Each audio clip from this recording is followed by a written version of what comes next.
ሊሰማ ኢየሱስ ዳግም ይመጣል። ደስ ይበለን እንዘምር፣ ኢየሱስ ዳግም ይመጣል። ይመለሳል ይመለሳል፣ ኢየሱስ ዳግም ይመጣል።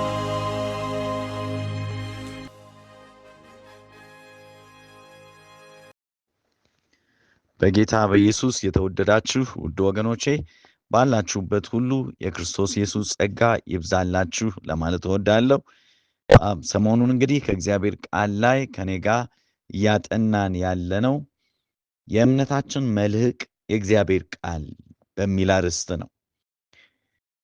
መጽሐፍ ቅዱስ ጌታችን ኢየሱስ ክርስቶስ የነፍሳችን መልህቅ እንደሆነ ይናገራል። ከጌታ ጋር የምንጣበቅበት ደግሞ በመንፈስ ቅዱሱና በቃሉ ነው።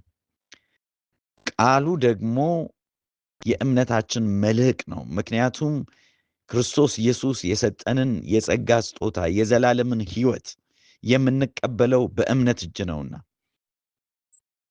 በሮሜ ምዕራፍ 10 ቁጥር 17 ላይ እንደተጻፈው ምን ይላል? እንግዲያውስ እምነት የሚገኘው መልእክቱን ከመስማት ነው፣ መልእክቱም በክርስቶስ ቃል ነው ይላል። ይህ እምነታችን ሊያድግ የሚችለው ቃሉን በመስማት ነው፣ መልእክቱን በመስማት ነው። ይህ ቃል ደግሞ የክርስቶስ ኢየሱስ ቃል ወይም የእግዚአብሔር ቃል ነው። ሌላው ሰሞኑን ሁል ጊዜ እግዚአብሔርን ቃል ስንከፍት የምናነበው የሉቃስ ወንጌል ምዕራፍ 24 ላይ የሚገኘውን ነው። ሉቃስ ወንጌል ምዕራፍ 24 ላይ እግዚአብሔር ቃል በቁጥር 45 ላይ ሲናገር ጌታችን ኢየሱስ ክርስቶስ መጽሐፍትን ይረዱ ዘንድ አእምሯቸውን ከፈተላቸው ይላል። መጽሐፍትን ይረዱ ዘንድ አእምሯቸውን ከፈተላቸው። ዛሬም ጸሎቴ ወዳጆቼ እግዚአብሔርን ቃል በጥልቀት እንድናውቅ፣ እምነታችን ስር እንዲሰድ፣ ከጌታ ጋር እንድንጣበቅ፣ ለክብሩም እንድንኖር እግዚአብሔርን ቃል በጥልቀት እናውቅ ዘንድ ነው። የዛሬው ትምህርታችን በሐዋርያትና በነቢያት መሰረት ላይ መመስረት ይላል። በሐዋርያትና በነቢያት መሰረት ላይ መመስረት። ይሄም የሚገኘው ጥቅሱን ይህን ጥቅስ አንብቤ ከእግዚአብሔር ቃል ላይ ከዚያ ጸሎት አድርገን ወደዚህ ቃል ጥናት እንገባለን። ኤፌሶን 2:20 እንዲህ ይላል፣ በሐዋርያትና በነቢያት መሰረት ላይ ታንጻችኋል፣ የማዕዘኑ ራስ ድንጋይም ክርስቶስ ኢየሱስ ራሱ ነው ይላል። በሐዋርያትና በነቢያት መሰረት ላይ ታንጻችኋል፣ የማዕዘኑ ራስ ድንጋይም ክርስቶስ ኢየሱስ ራሱ ነው። አጠር ያለ ጸሎት አድርጋለሁ። የዘመናት ሁሉ አምላክ ለቃልህ ታማኝ የሆንክ በቃልህ ሕዝብህን የምትመራ የተከበርክና የተፈራህ ንጉሳችን ሆይ በጌታ በኢየሱስ ክርስቶስ ስም ክብርና ውዳሴ ላንተ ይሁን። በዚህ ሰዓት እለምንሃለሁ ጌታ ሆይ ልቦቻችንን ለቃልህ በመንፈስ ቅዱስ አማካኝነት ክፍት አድርግልን። አንተ አእምሮቻችንን ክፈትልን። ለሐዋርያት እንዳደረግከው መጽሐፍትን ያስተውሉ ዘንድ አእምሯቸውን እንደከፈትክላቸው በዚህ ሰዓት ይህን ቃል የሚሰሙትን ሁሉ የኔንም እንድትከፍትልን እለምንሃለሁ። ደግሞም ቃልህን በመንፈስ ቅዱስህ ተናገረን። ቃልህ የእምነታችን መልህቅ መሆኑን በትክክል ተረድተን የሙጥኝ ብለን እንድንይዘው፣ እንድናጠናው፣ እንድናድግበት ጸጋህ ይብዛልን በጌታ በኢየሱስ ስም አሜን። በሐዋርያትና በነቢያት መሰረት ላይ መመስረት። ጳውሎስ ለኤፌሶን ምዕመናን እናንት በሐዋርያትና በነቢያት መሰረት ላይ ታንጻችኋል።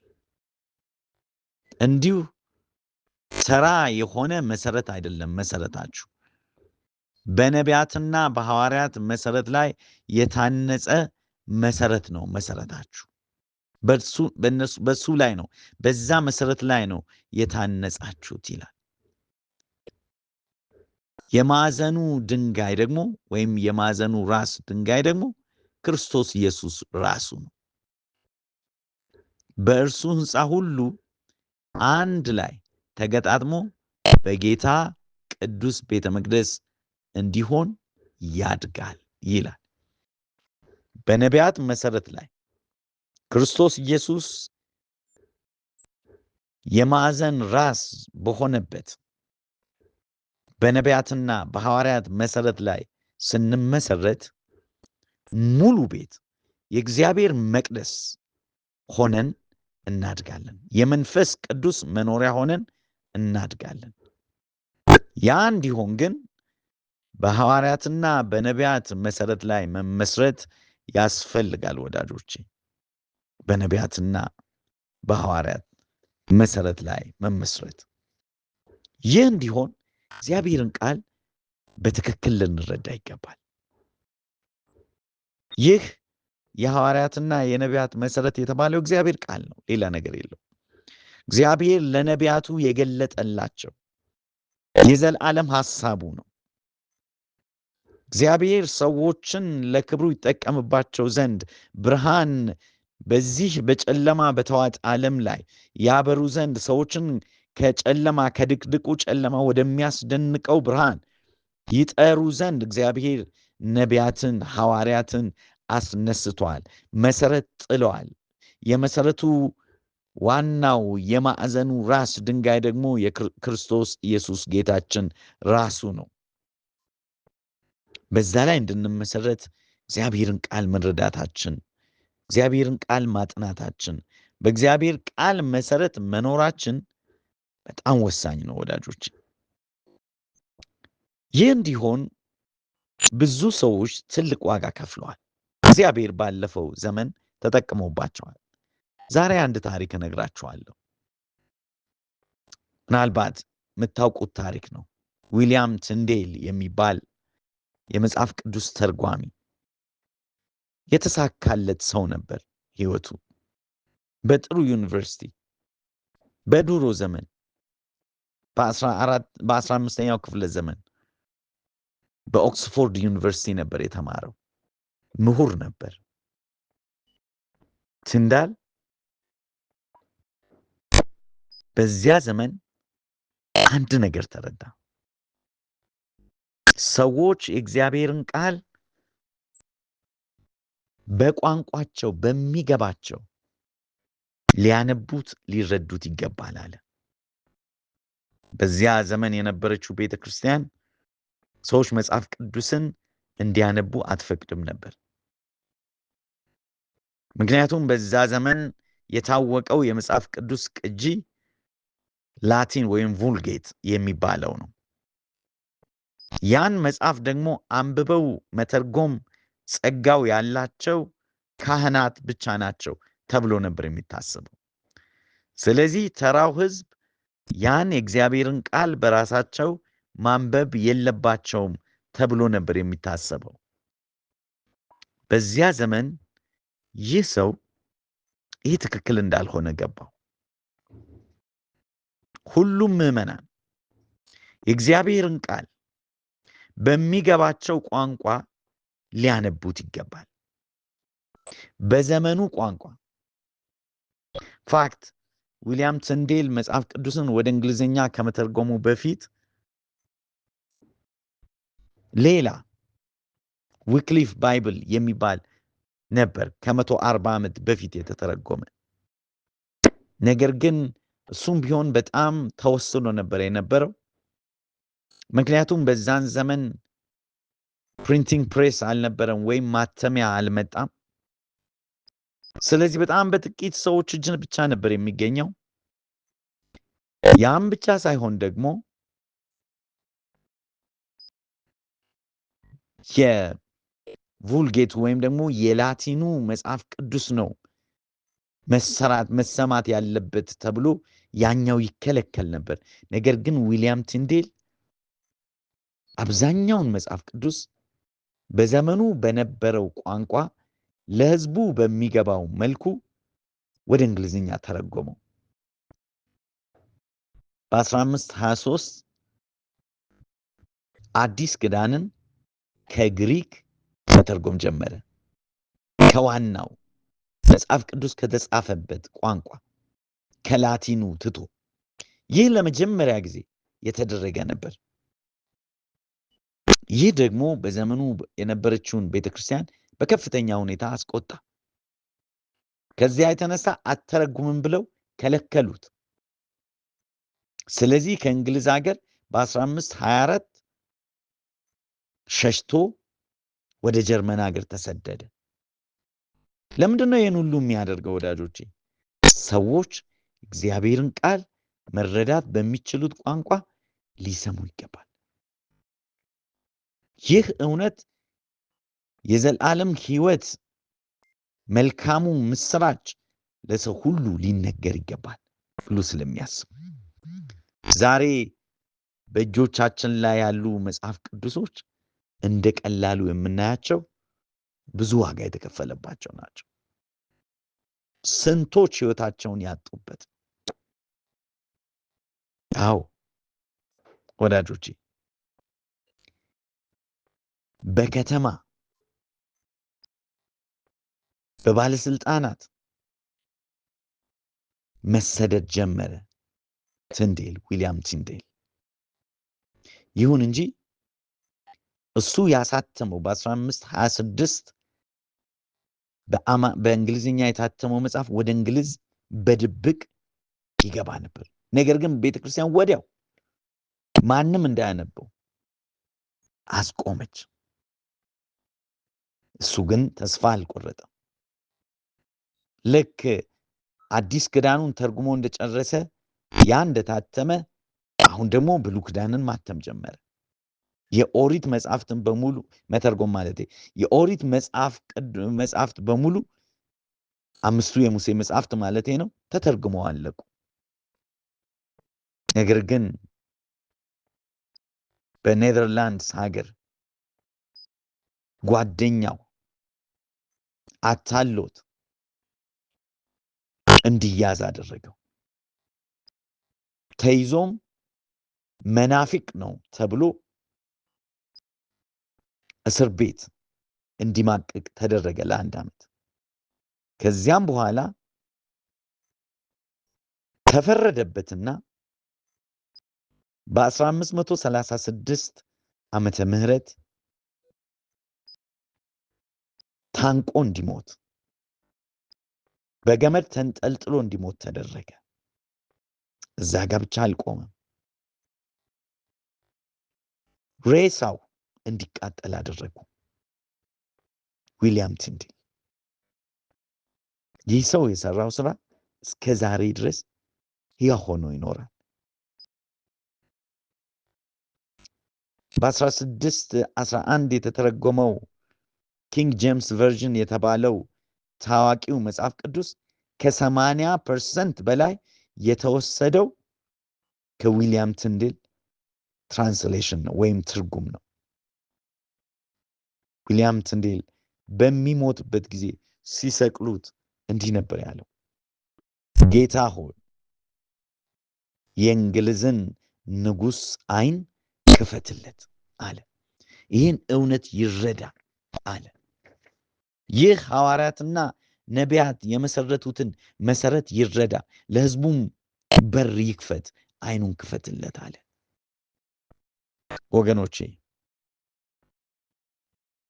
መጽሐፍ ቅዱስ ይህ ትልቅ ዋጋ ያለው የእግዚአብሔር ቃል በብዙ መስዋዕትነት ነው እኛ ጋር የደረሰው። ይህንን በብዙ መስዋዕትነት እኛ ጋር የደረሰውን የእግዚአብሔርን ቃል በጥንቃቄ ልንመረምረው፣ ልናጠናው፣ ልንመገበው ይገባል ወዳጆች። ከሁለተኛ ጴጥሮስ ምዕራፍ 1 ላይ ለማንበብ እፈልጋለሁ። ሁለተኛ ጴጥሮስ ምዕራፍ 1 ከቁጥር 19 ጀምሬ አነባለሁን። እግዚአብሔር ቃል እንዲህ ይላል፣ እንግዲያውስ ትንቢታዊው ቃል ይበልጥ ተረጋግጦልናል። ሌሊቱ እስኪነጋና የንጋት ኮከብ በልባችሁ እስኪበራ ድረስ በጨለማ ስፍራ ለሚበራ መብራት ጥንቃቄ እንደሚደረግ እናንተም ለዚህ ቃል ብትጠነቀቁ መልካም ታደርጋላችሁ። አያችሁ ወገኖች፣ ትንቢታዊው ቃል ይበልጥ ተረጋግጦልናል። ሐዋርያት ያስቀመጡት መሰረት፣ ነቢያት ያስቀመጡት መሰረት ተረጋግጧል። በተለያየ መልኩ ሁል ጊዜ ጌታ መንፈስ ቅዱስ መጽሐፍ ቅዱስን እንዲጽፉ የተጠቀመባቸው ሰዎች ከነርሱ በፊት የነበሩት ነቢያት የመሰረቱት መሰረት ላይ ጨምረው ይገነቡ ነበር እንጂ አዲስ መሰረት አይመሰርቱም። እኛም ዛሬ በዘመናችን አዲስ መሰረት አይደለም የሚያስፈልገን። ሐዋርያትና ነቢያት የመሰረቱት መሰረት አለ። የማዕዘን ድንጋዩ ደግሞ ጌታችን ኢየሱስ ክርስቶስ ራሱ የሆነው በሱ መሰረት ላይ እኛም ልንመሰረት፣ ልናድግ፣ ሌሎችንም በዛ ላይ ልንመሰረት ይገባል። ታዲያ አለ ጴጥሮስ በተለያዩ ሀገር በዲያስፖራ ለሚኖሩ ሰዎች ነው ጴጥሮስ መጽሐፉን የጻፈው። የተበተኑ ምዕመናን ለነሱ ነው የጻፈው። ምን ብሎ ነው የጻፈላቸው? እንግዲህ ትንቢታዊ ቃሉ የበለጠ ተረጋግጦልናል። ነገር ግን በጨለማ ስፍራ ለሚበራ መብራት ጥንቃቄ እንደሚደረግ እናንተም ለዚህ ቃል ብትጠነቀቁ መልካም ታደርጋላችኋል። ለእግዚአብሔር ቃል ተጠንቀቁለት። ቁጥር 20 ላይ ከሁሉ አስቀድሞ ይህን ልታውቁ ይገባችኋል። በመጽሐፍ ያለው የትንቢት ቃል ሁሉ ማንም ሰው በገዛ ራሱ መንገድ የሚተረጉመው አይደለም። ምክንያቱም ትንቢት ከእግዚአብሔር የተላኩ ሰዎች በመንፈስ ቅዱስ ተመርተው ተናገሩት እንጂ ከቶ በሰው ፈቃድ የመጣ አይደለም። እግዚአብሔር ቃል ከቶ በሰው ፈቃድ የመጣ አይደለም። ነቢያትን ያስነሳው እግዚአብሔር ነው።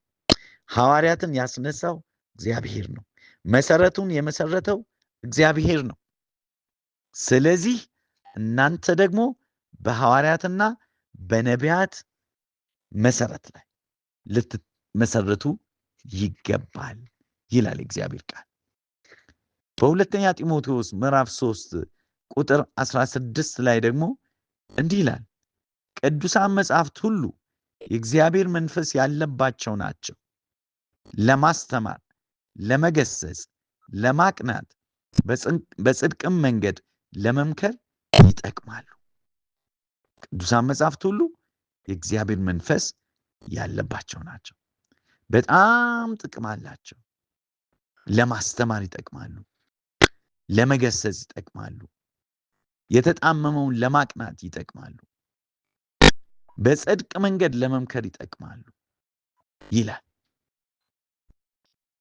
ይኸውም የእግዚአብሔር ሰው ለመልካም ሥራ ሁሉ ብቁ ሆኖ እንዲገኝ ነው። የእግዚአብሔር ሰው ለመልካም ሥራ ሁሉ ብቁ ሊሆን የሚችለው በእግዚአብሔር ቃል ላይ ሲመሰረት ብቻ ነው ወዳጆች፣ በእግዚአብሔር ቃል ላይ ሲመሰረት። ጳውሎስ በተጨማሪ በአንደኛ ጢሞቴዎስ ምዕራፍ 4 ላይ ደግሞ ከቁጥር 6 እስከ 7 እንዲህ ሲል ይናገራል። ይህን ትእዛዝ ለወንድሞች ብታሳስብ በእምነት ቃልና በተቀበልከው መልካም ትምህርት ታንጸህ የክርስቶስ ኢየሱስ በጎ አገልጋይ ትሆናለህ ይላል። እነዚህን ትእዛዞች ለወንድሞች ብታሳስብ በእምነት ቃልና በተቀበልከው መልካም ትምህርት ታንጸህ የክርስቶስ ኢየሱስ በጎ አገልጋይ ትሆናለህ። እግዚአብሔርን የማያከብር እርባና ቢስ አፈ ታሪክና ከአሮጊቶች ተረት ተረት ራቅ።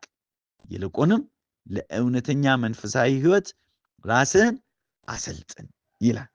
ራስህን አሰልጥን። ከአፈ ታሪክ ራቅ፣ ከተረት ተረት ራቅ፣ በእግዚአብሔር ቃል ላይ ተመስረት ይላል።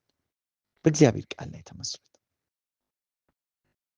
በመጽሐፍ ቅዱስ ውስጥ የተለያዩ ምሳሌዎችን መውሰድ እንችላለን።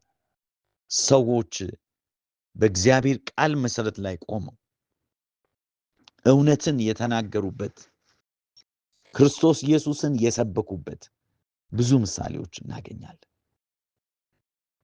ምክንያቱም እግዚአብሔር ቃል መሰረታችን ነው።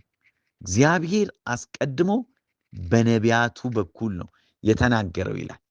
ዕብራውያን ምዕራፍ 1 ቁጥር 1 እና 2 ሲናገር እግዚአብሔር ከጥንት ጀምሮ በተለያየ ጊዜና በልዩ ልዩ መንገድ በነቢያት በኩል ለአባቶቻችን ተናግሮ በዚህ በመጨረሻው ዘመን ግን ሁሉን ወራሽ ባደረገውና ዓለማትን በፈጠረበት በልጁ ለእኛ ተናገረን ይላል።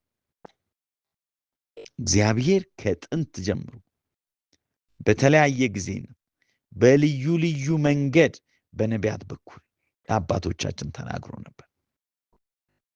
አሁን ደግሞ በዚህ በመጨረሻ ዘመን ለምንኖር ደግሞ በልጁ በኢየሱስ ክርስቶስ በኩል ተናግሮናል። ሁሉን ነገር የገለጠበት ልጁ ኢየሱስ ክርስቶስ ነው። ልጁ ኢየሱስ ክርስቶስ ደግሞ ቃሉን ነው የሰጠን። ሐዋርያትና ነቢያት የመሰረቱትን መሰረት ነው የሰጠን። በዚህ መሰረት ላይ ታነጹ፣ በዚህ መሰረት ላይ እደጉ፣ በዚህ መሰረት ላይ ጽኑ ይለናል የእግዚአብሔር ቃል። ከመጽሐፍ ቅዱስ 1-2 ምሳሌ ወስጄ ይህን ትምህርት አይተን እንድንጨርሰው እፈልጋለሁ። በሐዋርያት ሥራ ምዕራፍ 7 ውስጥ ዲያቆን የነበረው በእግዚአብሔር መንፈስ የተሞላና መልካም ሰው የነበረው እስጢፋኖስ ኢየሱስ ክርስቶስን በድፍረት ይሰብክ ነበረ። እርሱ ክርስቶስ መሆኑን፣ እነርሱም የሰቀሉት የሕይወት ጌታ እንደሆነ፣ ለእነርሱም መሞቱን ደጋግሞ ነገራቸው። ከዛ የተነሳ በዛ ዘመን የነበሩት የሃይማኖት መሪዎች ተቆጡ ይላል የእግዚአብሔር ቃል። ተቆጡ። ከሐዋርያት ሥራ ምዕራፍ 6 ከቁጥር 12 ጀምሬ ሳነብ በዚህ ሁኔታ ሕዝቡን የሀገር ሽማግሌዎችንና የሕግ መምህራኑን በማነሳሳት እስጢፋኖስን አስይዘው በአይሁድ ሸንጎ ፊት አቀረቡት። እንዲህ ብለው የሚመሰክሩ የሐሰት ምስክሮችንም አቆሙበት። ይህ ሰው በዚህ በተቀደሰው ስፍራና በሕጉ ላይ የስድብ ቃል መናገሩን በፍጹም አልተወም። ምክንያቱም ይህ የናዝሬቱ ኢየሱስ ይህን ስፍራ እንደሚያጠፋና ከሙሴ የተቀበልነውን ወግ እንደሚለውጥ ሲናገር ሰምተነዋል። በሸንጎው ተቀምጠው የነበሩትም ሁሉ እስጢፋኖስን ትኩር ብለው ሲመለከቱት ፊቱ የመልአክ ፊት መስሎ ታያቸው ይላል። በሐሰት ምስክር አቀረቡት በሸንጎ ፊት። ሊቀ ካህናቱን ጠየቀው። ምዕራፍ 7 የቀረበብህ ክስ እውነት ነውን አለው። እስጢፋኖስም እንዲህ ሲል መለሰ፣ ወንድሞች አባቶች ሆይ አድምጡኝ። አባታችን አብርሃም ወደ ካራን ከመምጣቱ በፊት ገና በመሰጶጣሚያ ሳለ የክብር አምላክ ተገልጦለት ከአገርህና ከወገንህ ተለይተ እኔ ወደማሳይህ ምድር ሂድ አለው እያለ ለምን ዛሬ የሚያስተምረውን ትምህርት እንደሚያስተምር ኢየሱስ ክርስቶስ ተስፋ የተገባው ይመጣል የተባለው አዳኝና መሲህ መሆኑን ለማረጋገጥ ከመጀመሪያ ጀምሮ ማስረዳት ጀመረ። ምን እያለ ነው እስጢፋኖስ? አሁን እኔ የማስተምራችሁ ትምህርት፣ እኔ የምሰብከው ኢየሱስ ክርስቶስ ሌላ አይደለም። ነቢያት ስለ እርሱ የተናገሩለት ነው። ሐዋርያት ስለሱ የተናገሩለት ነው። ይመጣል የተባለው ነው። አብርሃም ተስፋ ያደረገው ነው። ይስሐቅ ተስፋ ያደረገው ነው። ሌሎችም ነቢያት፣ ያዕቆብም ተስፋ ያደረገው ነው። ስለ እርሱ ነው እኔ የምናገረው ብሎ ከአብርሃም ጀምሮ ሁሉን ነገር እስከ ሙሴ ድረስ ዮሴፍን አጠቃሉ ስለ 12ቱ የአይሁድ ነገዶች በሙሉ ዝርዝር አድርጎ ሰበከላቸው። ያኔ እግዚአብሔር ኢየሱስ ክርስቶስን ጌታና አምላክ እንዳደረገው ገለጠላቸው። በዚህ ጊዜ ምን አለ መጨረሻ ላይ? እርሱ አለ ልትቀበሉት የሚገባ ነው፣ ነገር ግን አንገተ ደንዳኖች ናችሁ። ቁጥር 51 ላይ እናንት ልባችሁና ጆሮአችሁ ያልተገረዘ አንገተ ደንዳኖች ልክ እንደ አባቶቻችሁ መንፈስ ቅዱስን ሁል ጊዜ ትቃወማላችኋል። እግዚአብሔርን ቃል መቃወም፣ ነቢያትና ሐዋርያት የመሰረቱትን መሰረት መቃወም መንፈስ ቅዱስን መቃወም ነው። አንገተ ደንዳናነት ነው። አይሁድ ይሄ ነበር የገጠማቸው።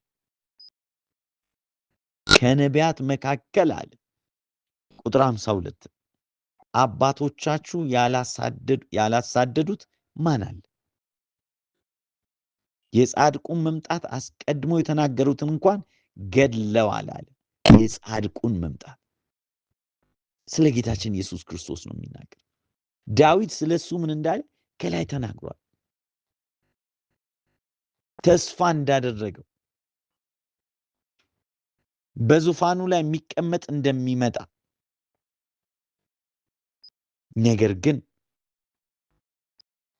የጻድቁን መምጣት አስቀድሞ የተናገሩትን እንኳን ገለዋል። እናንተም አሁን አሳልፋችሁ ሰጣችሁት፣ ገደላችሁትም።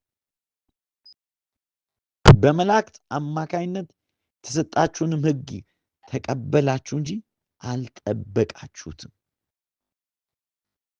ብሎ በድፍረት በእውቀት በጥልቀት መካድ በማችሉበት መንገድ ተረተላቸው። ይህ ከየት የመጣ ነው ወገኖች? እግዚአብሔርን ቃል በመንፈስ ቅዱስ መሪነት ያጠና ስለነበረ ነው። የጌታን ቃል ያውቅ ነበር። ደግሞ ልቡ ለመንፈስ ቅዱስ የተከፈተ ነበር። ስለዚህ እግዚአብሔር በወሳኝ ጊዜ ላይ ተጠቀመበት። በወሳኝ ጊዜ ላይ የእስጢፋኖስ መሞት ለብዙ ሰዎች እንደ ትራጀዲ ወይም እንደ የሚያሳዝን ታሪክ ነው የሚወስዱት። አይደለም። በኢየሩሳሌም ብቻ ታፍኖ የነበረው የእግዚአብሔር ቃል የክርስቶስ ወንጌል ፈንድቶ እንዲወጣ ነው ያደረገው የእሱ መሞት። ልክ ጳውሎስ ለፊልጵስዩስ ሰዎች ሲጽፍ ፊልጵስዩስ ምዕራፍ 1 ላይ ከቁጥር 12 ጀምራችሁ ስታዩ አሁን እየደረሰብኝ ያለው መከራ ለወንጌል መስፋፋት ጥሩ አጋጣሚ ነው የሆነው ይላል። ጥሩ አጋጣሚ። ምክንያቱም አለ በቤተ መንግስት ያሉ ዘብ ጠባቂዎች ስለ ወንጌል ስለ ክርስቶስ እንዲያውቁ በር ከፈታል። ሌሎችም እንደዚህ የእግዚአብሔርን ቃል ከኔ ጋር ይሰብኩ የነበሩት የበለጠ ከሰንሰለቴ የተነሳ በድፍረት ቃሉ እንዲሰብኩ ድፍረት ሆነላቸዋል። ስለዚህ መታሰር ለመልካም ነው የሆነዋል። የእስጢፋኖስ መሞት ለመልካም ነው የሆነው። እስከዛ ጊዜ ድረስ ለብዙ ዓመታት ወንጌል በኢየሩሳሌም ብቻ ታስሮ ነበር የተቀመጠው። ያኔ ይላል እግዚአብሔር ቃል ምዕራፍ 8 ቁጥር 1 ላይ በዚያን ጊዜ በኢየሩሳሌም በነበረችው ቤተክርስቲያን ላይ ታላቅ ስደት ተነሳ። ከሐዋርያትም በስተቀር አማኞች በሙሉ በይሁዳና በሰማርያ አውራጃዎች ሁሉ ተበተኑ ይላል። ተበተኑ። በመንፈሳዊ ነገር የተጉ ሰዎችም እስጢፋኖስን ቀበሩት፣ ደግሞም እጅግ አለቀሱለት። ሳውል ግን ቤተክርስቲያንን ለማጥቃት ታጥቆ ተነሳ ይላል። ቁጥር 4 ላይ የተበተኑትም በሄዱበት ሁሉ ቃሉን ሰበኩ ይላል። እግዚአብሔርን ቃል ያወቀ በመንፈስ ቅዱስ የተሞላ በቃሉ የተሞላ የእምነት ሰው የነበረውን በሐዋርያትና በነቢያት መሰረት ላይ የታነጸ የነበረውን ሰው ተጠቀመበትና ወንጌል ለዓለም ሁሉ እንዲደርስ ባረከው። ወዳጆቼ በሐዋርያትና በነቢያት መሰረት ላይ ጸንተን የምንመሰረትበት ዘመን ቢኖር አሁን ነው። በቃሉ መሰረት መኖር ያለብን አሁን ነው። ይህን ቃል ለሌሎች ለማዳረስ መትጋት ያለብን አሁን ነው። ይህንን እንድናደርግ በቃሉ እንድንጸና እንድንመሰረት እግዚአብሔር ጸጋ ይብዛልን፣ ይርዳን። ባላችሁበት ሁሉ የጌታ ጸጋ ከእናንተ ጋር ይሁን። ሰላም ቆዩ።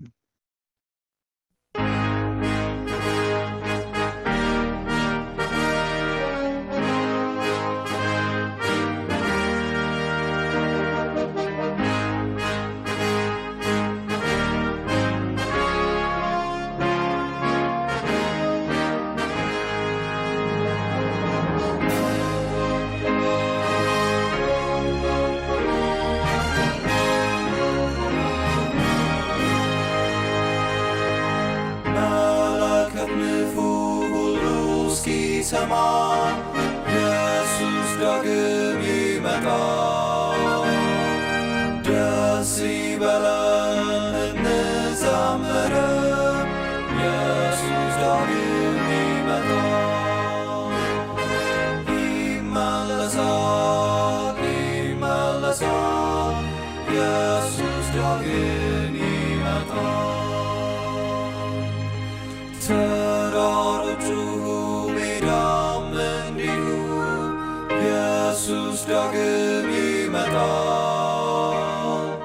ኢየሱስ ይመጣል በክብር ዙፋን።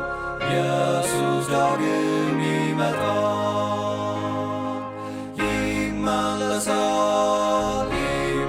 ይመለሳል ኢየሱስ ዳግም ይመጣል። ፍጥረቱ ሁሉ ይናገረናል፣ ኢየሱስ ዳግም ይመጣል። እስከ ባህር ዳር ሁሉ ያየዋል፣ ኢየሱስ ዳግም ይመጣል።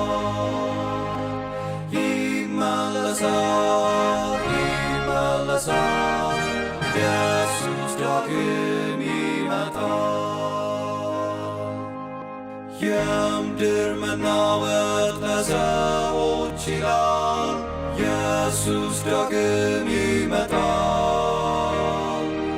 አውሎ ነፋስም ያስታውቀናል፣ ኢየሱስ ዳግም ይመጣል።